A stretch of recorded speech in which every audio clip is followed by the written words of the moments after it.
गणेशाय नमः. सार्थ श्री ज्ञानेश्वरी. माऊलींच्या चरणी माझे साष्टांग दंडवत. वाचावी ज्ञानेश्वरी, डोळा पहावी पंढरी. ज्ञान होय अज्ञानाशी, ऐसा वर या टीकेशी.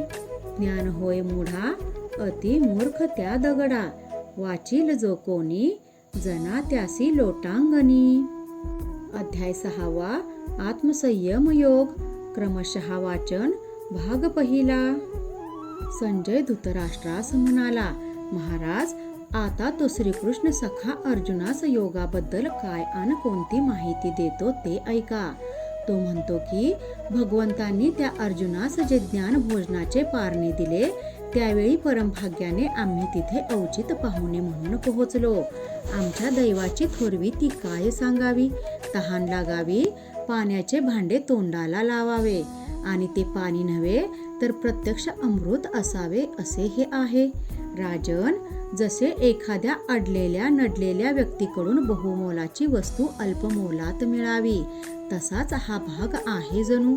पण त्यावेळी धृतराष्ट्राने मात्र संजयास म्हटले की, अरे, मी तुला हे ब्रह्मज्ञानाबाबत नाही तर युद्धासाठी जमलेले माझे पुत्र काय करत आहेत ते विचारले. तेव्हा संजयाने हे ओळखले की हा पिता अजून पुत्रप्रेमातच अडकलेला आहे. धृतराष्ट्राच्या त्या विचारण्याने संजय मनोमन म्हणू लागला की हा म्हातारा अजून त्या पुत्रमोहात गुंतलेला असल्याने त्याला त्या कृष्ण अर्जुन संवादाचे मोल ते काय. त्याने असाही विचार केला की हा जन्मांध तर आहेच, तसाच तो पुत्रप्रेमांधही म्हणावा लागेल. पण उगाच त्याला राग येण्यापेक्षा त्याने गप्प बसणेच स्वीकारले. मात्र संजय हा स्वतः तो कृष्ण अर्जुन संवाद ऐकून मनोमन अतिसंतोष पावत होता. त्या तृप्त भावनेने आणि मोठ्या विनम्रतेनेच पुढील कथाभाग निवेदन करेल. हा गीतेचा 6वा अध्याय फार महत्वाचा आणि बहुमोलाचा आहे. या अध्यायात भगवंतांनी जसे सागर मंथनातून अमृत काढावे, तसे येथे मौलिक आत्मलाभ विचारूपी मंथन घडविले आहे. हा अध्याय म्हणजे जणू गीतेचे सार असून वैचारिक समुद्राचे जणू पैलतीर आहे. हा अध्याय म्हणजे जणू योग संपत्तीचा अलौकिक खजिना भांडारच आहे, जे आदिमायेचे विसाव्याचे स्थान आहे, जिथे वेदांनीही मौन धरले आणि जिथून गीतारूपी ज्ञानवेलीचा उगम झाला आहे. जिथे जिज्ञासेला ज्ञान अंकुर फुटला, तो हा 6वा अध्याय मी तुम्हास सर्व अलंकारिक भाषेत आणि तेही मायबोली मराठी भाषेत सांगणार आहे. तेव्हा तुम्ही त्या निवेदन श्रवणास सादर व्हा, असे ज्ञानदेव श्रोत्यांना म्हणतात. तुमच्यासाठी मी अमृताबरोबरची पैजही जिंकेल अशा रसाळ प्रासादिक मराठी भाषेच्या सुंदर गोड शब्दांनी सांगणार आहे. ती भाषा मोठी रसाळ अन कोवळी असेल. तिच्या श्रवणाने जणू काय तुमच्या श्रवणरूपी जिव्हा त्या रस सेवनाने तृप्त होतील. इकडे श्रवण तृप्त होताना त्या सुखासाठी इतर इंद्रियामध्ये मात्र तू तू मी होईल. शब्दांचा संबंध हा खरा तर कानाशी, तर त्या शब्दांच्या अमृत रसाने रसना म्हणजेच जीभ तो माझा म्हणेल. नाकाला शब्दांचा सुवास सुखावेल काय. अशा शब्दातून जो विषय मांडला जाणार आहे ना, तो तेवढ्याच गोडीचा आहे. त्या शब्दांना एवढे सामर्थ्य असेल की शब्द जे शब्दचित्र तुमच्या पुढे उभे करतील, ते पाहून डोळ्यांचे पारणे फिटेल, दृष्टी तृप्त होईल. जेव्हा एक एक शब्द जुळून त्याचे मुखातून वाक्य बाहेर पडेल, तेव्हा इंद्रियांना मागे सारून मनच पुढे धाव घेईल आणि त्या शब्दांना प्रेममिठी घालेल. त्या प्रत्येक शब्दाला अनेक इंद्रिये येऊन झुंबतील, पण तो शब्दही सर्वांना शांतपण करील. जसे की सूर्यप्रकाशात तो जगाच्या सर्व व्यवहारांना प्रवृत्त करतो. शब्दांचा व्यापकपणा असा आहे की जो त्या शब्दांचे मोल आणि अर्थ जाणेल, त्यांच्याविषयी तो शब्द जणू काही चिंतामणीच ठरेल.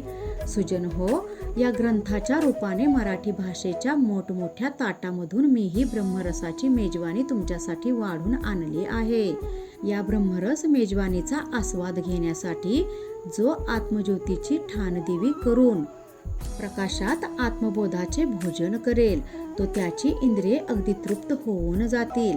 त्या सुखासाठी श्रोत्यांना केवळ कानांनी नाही तर मनाचे कान करून हे श्रवण केले तर ही गोडी चाखता येईल.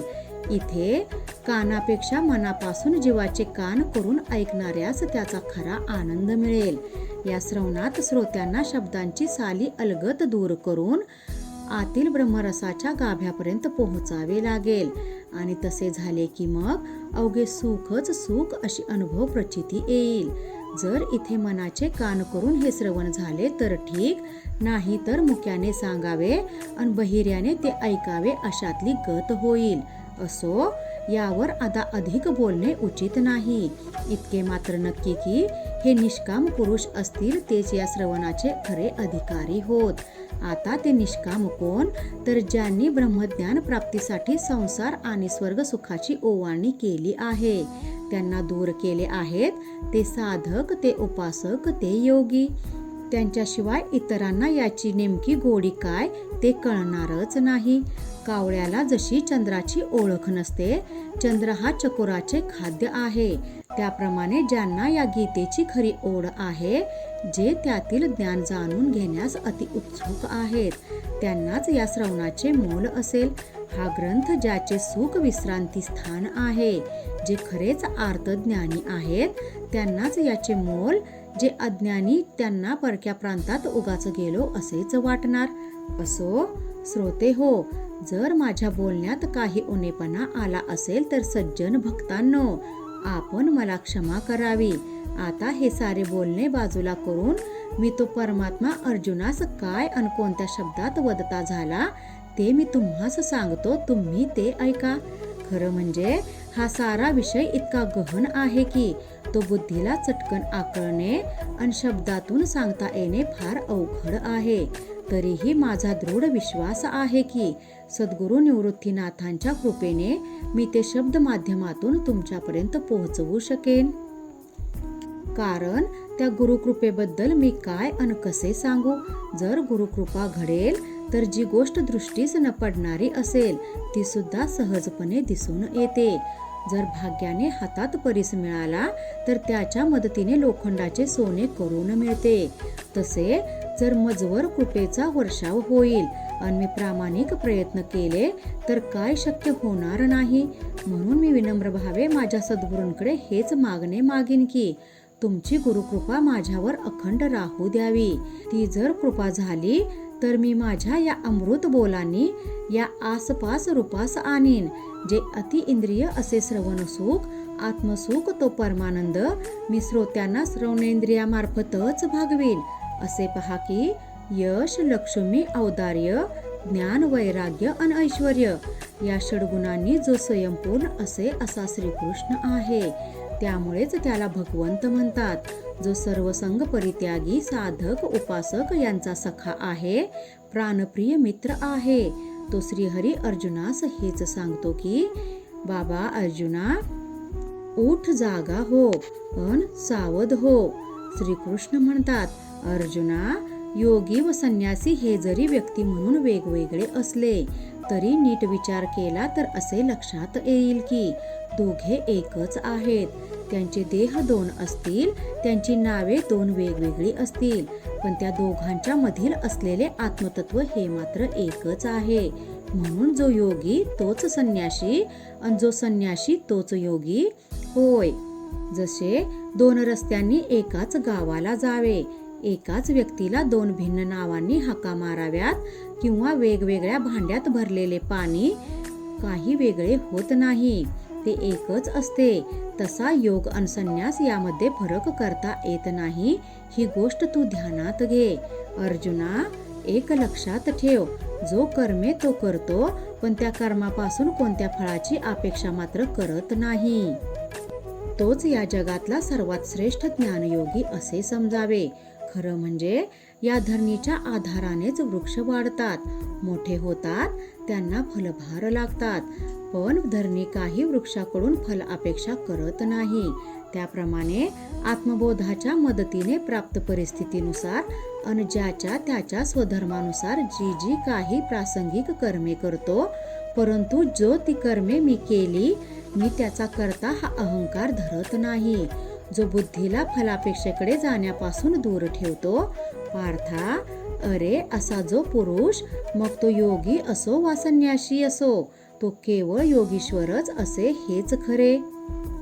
ही अशी हातोटी असताना सुद्धा जो मनुष्य नित्याची कर्मे ही बाधक आहेत म्हणून त्यांचा त्याग करतो व दुसरीच नको ती कर्मे करण्यास सुरुवात करतो, एक उपाय लागू होण्याआधी तो औषधी लेप पुसून दुसरा लेप घालू पाहतो. अन स्वधर्मे योग्य असलेले कर्म त्यागून तो भलतेच कर्म करू जातो. त्यास त्रास भोगावा लागतो, क्लेश होतात, यातना सहन कराव्या लागतात. वास्तविक प्रपंचाचे ओझे हे प्रत्येकाच्या डोक्यावर असतेच, पण तो संसार ओझे त्यागतो आणि जो संन्याशी झाल्याचे ओझे माथ्यावर घेतो. पण अशा करण्याने तो काही मोकळा होत नाही.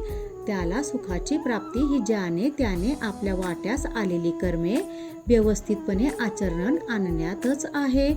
अर्जुना ऐक, संन्यासी तोच योगी, ह्या एका वाक्यास जगात अनेक शास्त्र पुराणांनी मान्यता दिली आहे. ज्याने केलेल्या त्यागामुळे त्यांच्या मनातले संकल्प दूर झाले आहेत आणि आता मला त्या ब्रह्मतत्वाची भेट होणार असा ज्यांचा दृढ भाव आहे. अशा पुरुषाने योगरूपी पर्वताच्या शिखरावर जाण्यासाठी कर्मरूपी जिना किंवा पायऱ्या या चढायलाच हव्यात. कर्माच्या पायऱ्या चढत गेले म्हणजे यमनिवांचा तळ लागतो. आसनांच्या पाऊलवाटेने उपासकाला हळूहळू प्राणायामाच्या कड्यावर चढता येते. प्रत्याहार हाच जणू काही त्या योग पर्वताचा तुटलेला एक कडा आहे. त्या कड्यावरून स्थित बुद्धीचा पाय घसरण्याची किंवा प्रसंगी कडेलोट होण्याची सुद्धा भीती असते. ही वाट इतकी खतरनाक आहे की येथे मी म्हणणाऱ्या हटयोग्यांचीही संकल्पसिद्धी होत नाही. पण हे अर्जुना, जे कोणी या मार्गावर प्रयत्नांची पराकाष्ठा करतील त्यांनाच या प्रत्याहाराने वैराग्य अवस्था प्राप्त करून घेता येईल. या अशा तऱ्हेने वायुरूपी घोड्यावर स्वार होऊन चित्त स्थिर करण्याच्या जागेपर्यंत आले की ध्यानाच्या शेवटापर्यंत हा मार्ग आक्रमावा लागतो. जेथे साध्य आणि साधनांची भेट होते त्या जागी अन्य मार्गांची धावाधाव थांबते आणि परिणामी प्रवृत्तीची हाव सुद्धा कमी होते. मग पुढे जाणेही बंद झालेले असते अन मागे परतण्याची साधी आठवण सुद्धा मनात राहत नाही. ती समाधी अवस्था प्राप्त होते. तो अभ्यासक पुरुष या समाधी अवस्थेत येऊन स्थिर होतो.